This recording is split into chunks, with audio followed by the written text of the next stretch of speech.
More than 50 women are thought to have been tortured and murdered inside David Parker Ray's soundproof trailer, and he was also known as the Toy Box Killer. Cynthia Vigil, then 22 years old, was hooking up in an Albuquerque, New Mexico parking lot on March 19, 1999, when she was put in the back of a car by a man posing as an undercover police officer who informed her that she was being arrested for soliciting sex. The man was David Parker Ray, and he took Vigil to his soundproof trailer, which he referred to as his toy box.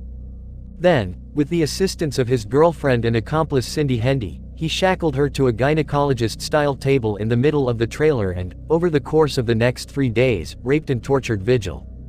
Whips, medical equipment, electric shock, and sexual implements were all utilized by the two of them to torture Vigil. Ray would play a cassette tape with a recording explaining the exact nature of the torture before beginning it. She was instructed to address him solely as master, and the other woman with him as mistress, and she was not to talk to anyone else without their permission, according to Ray's instructions on the cassette. He continued by describing in detail the rape and torture he would subject her to. The third day, Hendy left the room while Ray was at work and unintentionally left the keys to Vigil's shackles on a table close to where she was shackled. Taking advantage of the chance, Vigil dove for the keys, freeing her hands in the process. When Hendy tried to stop her, Vigil stabbed her in the neck. She exited the trailer naked, only sporting a slave collar and several padlocked chains. She knocked on the door of a nearby mobile home out of desperation. The home's owner pulled Vigil inside and dialed the police, who soon detained Ray and Hendy. Ray's murderous rampage is thought to have started around the middle of the 1950s. It was only made public after Vigil managed to escape. When the police searched Ray's trailer and home after apprehending him, they discovered shocking and upsetting things that left them shaken. The central table in Ray's toy box was shaped like a gynecologist table, and a mirror was fixed on the ceiling so that his victims could witness the atrocities he had inflicted upon them. Whips, chains, pulleys, straps, clamps, leg spreader bars, saws, and many sex toys littered the floor.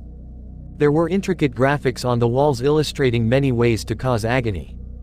The authorities also found a 1996 videotape of Ray and his girlfriend torturing and raping a terrified lady in the Toy Box Killer trailer.